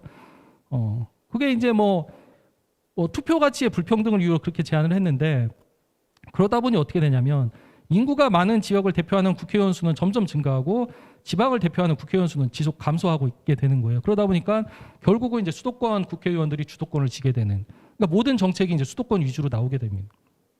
그래서 이 부분을 이제 극복할 수 있는 방안으로서 지금 이제 미국의 경우 50개 주를 대표하는 상원의원 10명, 한 주당 2분씩 계시는 거죠. 그래서 각 주별 인구에 비례하여 선출한 하원의원 435명으로 구성이 됩니다. 상원과 하원으로. 그러니까 작은 인구가 적은 데하고 인구가 많은 데하고, 뭐 가장 이제 인구가 많은 캘리포니아하고 가장 인구가 적은 데가 메인주였나, 아무튼 그런 데인데, 그런데 인구 차이가 굉장히 많아요. 그런데도 상원의원을 2분씩 인정을 하면서 각 지역의 고유성과 독자성을 인정하는 방향으로 가고 있습니다. 그러면 이제 이런 제안을 하면 누가 또 그런 말씀합니다. 한국의 면적은 미국의 뉴욕주보다도 작은 수준인데 무슨 또 상원제냐, 괜히 돈 만드는 거 아니냐라는 반론이 있는데, 한국보다도 면적이 절반에 불과한 스위스도 상원제를 실시하고 있습니다. 그래서 대한민국 양원제를 좀 시행할 필요가 있지 않나. 지금 이대로 국회 단원제에 맡겨놓으면 수도권 집중화를 막기 어렵다라고 판단하고 있습니다. 그리고 이제 세 번째로 대법원과 대검찰청 및 헌법재판소를 지방 이전이 필요하다라고 판단을 합니다. 당장에 지금 뭐 행정수도를 뭐 헌법을 개정하지 않는 한 옮길 수가 없는 상황이니 법원의 최고기관인 대법원과 검찰의 최고기관인 대검찰청 및 헌법재판소를 지방에 이전을 하면 법률가들이 지나치게 수도권 집중 마인드가 있어요. 뭐 서울에서 얘기하는 거는 한국을 대표하는 거고 지방에서 얘기하는 건 한국을 대표하지 않는 걸로 받아들이는 게 있어서 법률가들을 좀 지방으로 보내면 좋겠다. 그래서 법률가들을 세종시나 아니면 뭐 대전시 인근을 옮겨도 그래도 좀 지역 균형 발전에 큰 도움이 되지 않을까 싶고요. 그리고 마지막으로 그 대한민국의 발전은 맹모 삼천지교로 발전해온 나라입니다. 어머님들이 우리 자식의 교육을 위해서 어떻게든 좋은 학군으로 가려고 하는 학교. 근데 지금은 뭐 대학교 상위 10개를 뽑아도 뭐 대체로 다 서울에 있잖아요. 그리고 뭐 지방에 좋은 학교는 다 지금 평준화한다고 하면서 또 다 서울로 좀 몰리게 되는 상황입니다. 이와 관련해서도 좀 민변에서도 내부 토론을 좀 했으면 좋겠다고 말씀드렸는데 잘 안 됩니다. 그래서 아무튼 이와 관련해서 수도권과 지방의 교육 및 연구 여건의 격차가 해소가 필요하다. 어머님들은 자식의 교육을 위해서 이동을 하는데 끊임없이 모든 교육기관은 서울에 있으면 뭐 당연히 어머님들은 서울로 올 수밖에 없습니다. 그리고 뭐 다 아시겠지만 지금은 이제 지식 기반 사회로서 어떻게 하면 혁신을 잘할지가 이제 그 경제 성장의 핵심인데, 그 대학 연구 여건을 가지고 모두 다 서울에 계시면 또 다 서울로 올라올 수밖에 없는 거예요. 뭐 예를 들어 지금 대한민국의 변호사님들 80%가 수도권에 계세요. 민변의 변호사님들도 한 80%가 수도권에 계십니다. 그런 이유는 그 산업 경제가 실제로 한 80%가 수도권 위주로 이루어지기 때문이죠. 그럼 언제까지 이렇게 놔둘 것이냐? 저는 이거 놔두면 놔둘수록 점점 자산 양극화는 더 뾰족해질 거라고 생각을 하고 사람들의 마음도 점점 뾰족해질 거라고 생각을 합니다. 그래서 대한민국의 자산 양극화를 위해서는 지역 균형 발전이 필요하다라는 말씀을 드립니다. 예, 이상입니다. 네, 또 지역 균형 발전에 대해서 발표해 주셔서 감사합니다. 지금 좀 시간이 많이 지체가 됐는데요. 이제 종합 토론과 질의응답을 이어가려고 합니다. 시간이 얼마 남지는 않았는데 우선 지금 발표하신 분들께서 또 덧붙일 말이나 서로 또 하실 말씀 있으시면 해주시면 될 것 같고 그런 동안에 또 질문 있으시면 지금 유튜브로 질문이 좀 들어오고는 있는데요. 또 질문이 있으신 분들은 댓글로 달아주시면 제가 보고서 전달을 해드리도록 하겠습니다. 혹시 발표자분들께서 덧붙일 말씀 있으시면은 그럴까요? 네. 그럼 지금 질문 하나 들어온 거를 보면요. 우리나라 청년 주거권 개선을 위해서 가장 시급한 일은 자기 집을 살 수 있도록 해주는 것일까요? 아니면 임대주택을 더 공급해 주는 것일까요? 라는 질문이 들어왔습니다. 이게 대출 규제하면 왜 내가 사겠다는데 왜 그걸 막냐 이런 생각하시는 분들 되게 많잖아요. 그래서 그 부분에 대한 질문이라고 볼 수 있을 것 같은데 다들 네, 그 청년 문제와 관련해서는 사실은 데이터는 어떤 얘기를 하고 있냐면요. 2019년 주거 실태 조사 결과에 의하면 청년 중에서 집을 가진 사람들이 집을 살 때까지 걸린 기간이 어느 정도 될 것 같으세요? 이게 신혼부부는 참고로 1.7년이고요. 청년들은 1.4년이에요. 그러니까 사는 사람들은 이게 굉장히 아까 이제 계속 자산 양극화 얘기를 하다 보니까 그러니까 살 청년들은 20, 30대 2030 연끌을 얘기를 하는데 그러니까 부모로부터 뭐 받은 게 있거나 아니면 고소득자이거나 2030 그런 사람들은 집을 사고 그렇지 못하는 사람들은 또 못 사고 이런 상황이거든요. 이제 완전히 양극화되어 있는 거라서 제가 보기에는 이제 굉장히 다양한 정책이 필요하지만 만약에 지금 물어보신 것처럼 둘 중에 하나라고 하냐면 정책으로 펴야 되는 건 임대주택이라고 생각합니다. 어차피 청년의 절반은 신혼부부의 50%가 결혼한 지 7년 이내인 신혼부부의 50%가 집을 가지고 있거든요. 예, 그런 상태이기 때문에 자가를 촉진하는 정책보다는 아까 사실은 청년이라고 할 때 누구냐와 관련해서 지역구에 있는 아까 영끌담론과 지역구 청년에서 정책적으로는 지역구 청년에 집중하는 게 맞고 임대주택이나 주거비 지원 등과 가는 것들은 주거권이라는 측면에서는 그게 훨씬 더 중요한 정책이라고 생각합니다. 제가 좀 보충해서 답변을 좀 드리고 싶은데요. 제 얘기를 좀 말씀드리고 싶어요. 제가 이제 신혼 5년 됐고 이제 아기들을 낳았는데 저는 주택을 소유하고 싶은 생각이 없었습니다. 그래서 가능하면 이제 임대주택에 들어가고 싶었어요. 임대주택에 들어가고 싶었는데 변호사로서 소득이 많기 때문에 들어갈 수 없다는 거예요. 그래서 그러면 이제 내가 내 돈을 모아서 집을 살 수밖에 없겠구나. 근데 2017년도에 돈을 모았는데 전세금하고 집값이 그보다 더 올라가는 거예요. 그래서 또 그럼 한 해 더 모으면 되겠지. 2018년 꽤 모았어요. 제 급여 많았습니다. 많아서 꽤 모아서 이제 또 살려고 했더니 전세가하고 집값이 또 오르는 거예요. 그때 정말 막 화가 치밀고 천사 같은 제 아내가 저한테 부부싸움을 걸고 막 소리를 지르고 그러더라고요. 당신 때문에 집을 못 샀다고. 일찍 살 수 있었는데. 근데 결론은 이제 청년들의 입장은 그런 것 같습니다. 저희가 그 임대주택을 공급하자고 해서 평생 임대주택을 사는 건 아니죠. 자식이 많아지고 가족이 많아지면 이제 집을 사야죠 했죠. 근데 지금은 청년들한테 필요한 거는 적정한 임대료를 부담할 수 있는 임대주택이 필요하다라는 취지로 말씀을 드립니다. 그럼에도 불구하고 지금 청년들이 패닉 바잉을 하는 이유는 적정한 임대료가 없기 때문이고 두 번째로 이 적정한 임대료로 살다가 자식을 낳고 가족이 많아지면 집을 마련을 해야 하는데 집값이 너무 많이 오르니까 빨리 집을 사고 싶은 거죠. 그러다 보니까 이제 청년들에게도 쉽게 집을 구입해 줄 수 있도록 이제 지원을 해달라는 말씀의 취지인 것 같습니다. 근데 이제 저희들이 봤을 때는 저도 뭐 바닥에서부터 이렇게 저 돈을 모아서 집을 지금은 결국 샀습니다. 한 10년 지나서 제 아내를 고생시킬 수 없어서 집을 샀지만 청년들한테 필요한 거는 본인의 노동소득으로 정상적인 노동소득으로 정상적인 임대료를 내면서 살 수 있는 집인 것 같아요. 당장에 그분들한테 큰 대출을 받아서 집을 사게 하는 그 부분은 뭐 좋은 정책 같지는 않습니다. 그리고 특히 이제 뭐 지금 한 몇 년, 4, 5년간 계속 저금리가 계속 됐기 때문에 그랬으면 좋겠다라고 하는 기대하시는 분도 계시겠지만 아까 제가 보여드렸다시피 금리가 항상 내려가진 않습니다. 올라갈 수도 있기 때문에 저는 앞으로 한 2년 동안은 좀 주택 구입은 좀 미루시는 게 좋겠다라는 말씀을 드립니다. 예, 이상입니다.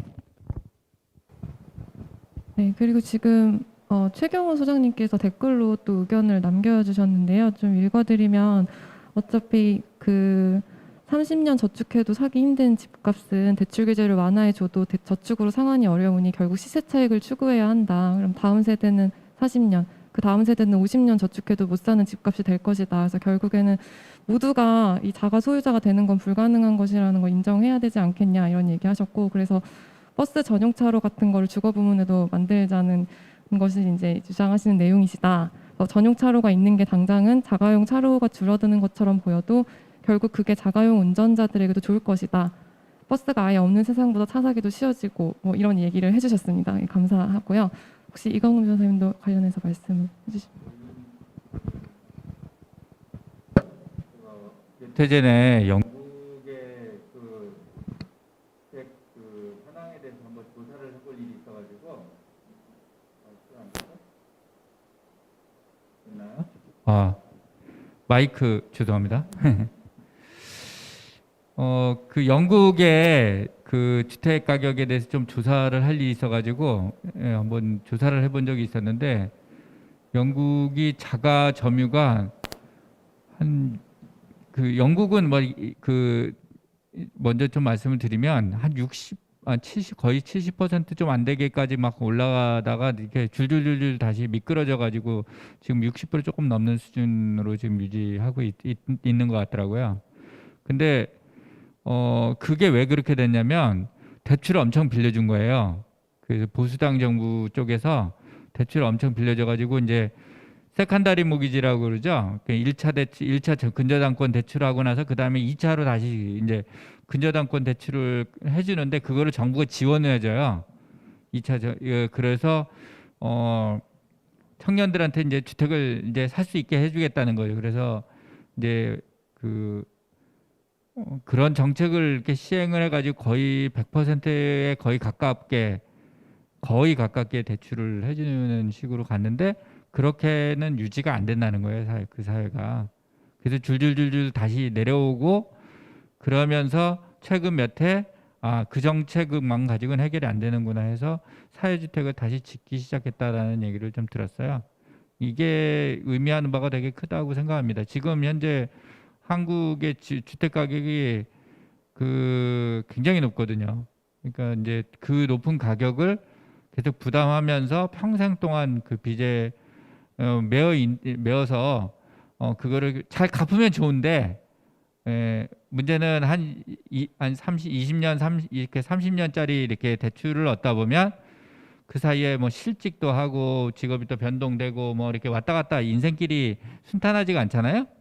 그러다 보면 이걸 다 못 갚는 사태들이 생기고 그러다 보면 다시 집을 내놔야 되는 상황들이 생기기도 해서 이게 그 원하던 목표를 다 달성하기는 어렵다는 거. 결국은 소득이 뒷받침되지 않는 상태에서는 그게 지속되기 어렵기 때문에 어느 정도 뭐 지금 현재 우리가 보여주고 있는 것이 지금 자가 점유율이 지금 60% 좀 안 되는 선에서 있잖아요. 그거를 높이려고 무지 노력을 했어요, 우리 사회도.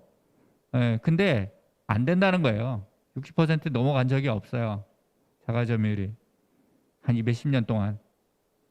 그러니까 그 안 되는 정책을 계속 할 수 있다라고 계속 그 어떤 환상을 불러일으키는 거는 제가 보기엔 정부로서는 무책임한 것이다. 결국은 소득이 안정적인 어떤 부분들이 해결이 안 되는 상태에서는 그건 어려운 거고 결국 그러면 어포더블한 주택을 정부가 지자체가 제공해 주려고 노력하는 거 그게 문제의 핵심인 거고 그거가 한꺼번에 다 해결이 안 되기 때문에 주거비 지원이라든지 이런 부분들이 조금 더 폭넓게 같이 뒷받침되는 어떤 그런 모습들 이게 지금 유럽에서 많이 이렇게 하고 있는 제도들이 다 그런 것들이잖아요. 우리도 그렇게 갈 수밖에 없다. 근데 우리는 그거에 너무 돈을 적게 쓰고 있다. 우리나라 예산을 드리는 거 보면 뭐 주거비 보조 뭐 2조 조금 지금은 이제 얼마 되죠? 3조도 안 되죠. 2조 조금 넘어요. 이것도 최근이에요. 최근이고 공공임대주택 짓는데 돈 진짜 조금 씁니다. 그래서 제가 뭐 조금 적다고 얘기하는 것도 좀 어폐가 있긴 있는데 어쨌든 우리가 필요로 하는 것보다 훨씬 적다.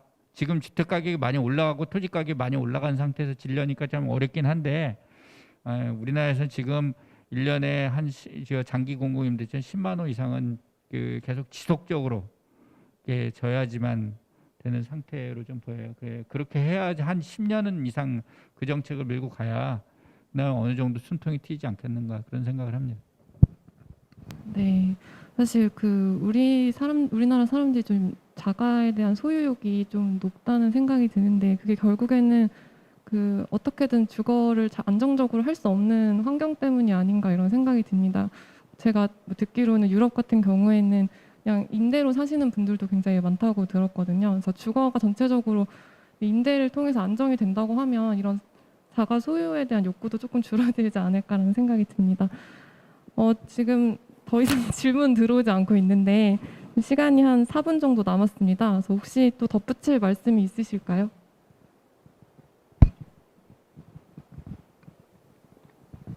네, 최은영 소장님께서 한 말씀. 시간을 때워야 되는 갑자기 시간이 계속 모자랐는데 그런 분위기인데 아까 이제 제가 발제를 하면서 꼭 드리고 싶었던 강조하고 싶었던 말은 우리가 법적 권리로서의 주거권이라고 하면 걔가 강제화돼야 된다는 거예요. 그러니까 아까 이제 주거기본법에 법에 없다고 말씀을 드린 게 아니라 그걸 어떻게 실현하느냐의 문제잖아요. 그냥 말로만 너 권리가 있다라고 얘기하는 거는 별 의미가 없다고 생각이 되고요.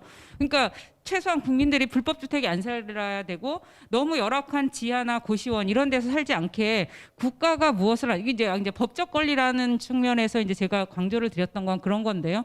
근데 그런 면에서 우리는 이제 임대차 3법을 통해서 한 번 계약갱신권을 세입자에게 부여했지만 세입자가 어떤 집에 사는지 아까 막 독일이나 미국 사진 보여드렸는데 그 나라들이 100년 전에 고민한 거 이렇게 열악한 곳에 사람을 살려도 되는 것인지 이런 주거권의 침해와 관련해서 국가와 사회는 어떻게 할 것인지에 관련해서 우리가 좀 심각하게 고민을 할 시점이라는 생각이 듭니다. 이 부분을 꼭 다시 한번 말씀드리고 싶었습니다. 한 가지만 좀 보태고 싶은데 2015년에 제가 주거기본법에 주거권 넣는데 좀 약간 관여를 했었어요. 근데 지금 정책적으로는 그 사이에 많은 발전이 있었습니다. 아직 주거 복지도 많이 늘어나고 예전보다 많이 늘어났어요. 그러기는 했는데 좀 전에 말씀하신 대로 실현할 수 있는 그러니까 실현할 수 있는 권리로서의 주거권 이 측면에서 권리 보장 측면에서는 아직도 그렇게 많이 발전이 못했고 사실 유엔 주거권 특보가 한국에 와가지고 판례가 많지 않다 주거권에 대해서 왜 이렇게 없냐? 근데 소송을 안 한다는 거예요. 우리 한국 변호사들이. 그래서 이제 그 얘기를 왜 안 하는지 그냥 사회적 권리라고 생각해서 그걸 못 하고 있다. 소송을 못 하고 있다. 그랬더니 그거에 대해서 여러 가지 뭐 예를 들어 캐나다라든지 유럽 선진국에서 그걸 권리화하기 위해서 굉장히 노력을 했던 여러 가지 판례들이나 소송 사례들이 있으니 그런 것도 제공해 주겠다 했는데 제가 바빠가지고 못했습니다. 못했는데 관심 있는 분들 같이 합시다. 조금 중설을 드리면 얼마 전에 이광훈 변호사님하고 베를린의 임대주택 국유화 운동을 선도했던 도이체 보낸 국유화 운동 시민 운동 측하고 화상회의를 한 적이 있어요. 화상회의를 한 적이 있는데 그때 이제 그분들이 말씀하셨던 게 지금 베를린의 집값이 너무 많이 올라와서 못 살겠다고 해서 세입자들이 이렇게 나선 것이다라고 하면서 말씀하셨던 게 그래서 제가 물어봤죠. 도대체 베를린의 주택가격이 평균 얼마냐 했더니 뭐 56만 유로라는 거예요. 그랬더니 이렇게 1,300원으로 유로당 1,300원으로 계산했더니 7억 5천만 원이더라고요. 근데 독일 같은 경우는 1인당 GDP가 5만 달러인 나라예요. 저희는 지금 3만 5천 달러인 나라인데 아파트 가격이 10억인 상황인 거죠. 그래서 현재 뭐 그만큼 대한민국의 서울의 주택 가격이 높은 상황이고 그만큼의 버블이 껴 있고 그리고 이제 주택 가격은 소득이 부채보다 많으면 더 올라갈 수밖에 없습니다. 계속 올라갈 수밖에 없어요. 그래서 이제 양방향으로 봐야 하는데 소득이 얼마나 많은지 부채가 얼마나 많은지 양방향으로 봐야 하고 금리가 얼마나 올라갈 것인지 내려갈 것인지 그것도 봐야 하는데 저희 생각에는 그 현재 소득 수준 대비 부채가 거의 뭐 GDP 대비 100%인 상황이기 때문에 너무 지금 막 패닉 바잉을 하기보다는 조금 한 2년 정도는 기다리시면 좋겠다라는 말씀을 드리고요. 그리고 저희 민변민생경제위원회에서 독일처럼 세입자 운동을 해보려고 세입자 114라는 법률 지원 센터를 만들었습니다. 그래서 민변의 변호사님도 저희 세입자 114랑 함께 한국의 세입자 운동을 새롭게 개척하면 좋겠습니다. 근데 이제 좀 달라요. 근데 베를린 같은 경우 그렇게 세입자의 임대주택 국유화 운동이 잘 되는 이유가 거긴 베를린이 세입자 비율이 한 82%라고 하더라고요. 서울이 지금 많은 게 55%고요. 그래서 좀 상황이 다르고 독일 같은 경우 이렇게 주택 가격이 안정된 이유는 지방 분산이 매우 잘 돼 있습니다. 지방 분권적 연방제가 매우 잘 돼 있고 한국은 서울에 오로지 집중돼 있고 그러다 보니까 베를린과 서울의 주택 가격이 그렇게 차이가 난다라는 말씀을 드립니다. 네, 여기까지입니다. 네, 오늘 이제 시간이 다 돼서 마무리를 해야 하는데요. 오늘 사실 이 네 분이 발표해 주신 거 각자 하나를 가지고 사실 한 2시간을 잡아야 될 것 같은 그런 주제들이었는데 이렇게 한꺼번에 좀 빠른 시간 안으로 발표를 해주셔서 정말 감사드립니다. 네, 원래 할 말이 있었는데 까먹어 버렸는데 네, 오늘 이렇게 발표해 주셔서 너무 감사드리고 또 시청해 주시면서 관심 가져주신 분들 너무 감사드립니다. 그래서 이게 발제문 그 자료집에 보시면은 내용이 훨씬 더 많이 들어 있습니다. 그래서 오늘 발표에 들어 있지 않은 내용도 많이 들어 있으니까 혹시 심층적으로 공부하고 싶으신 분들은 자료집을 보면서 공부를 하시면 될 것 같습니다. 네, 오늘 마무리하겠습니다. 네.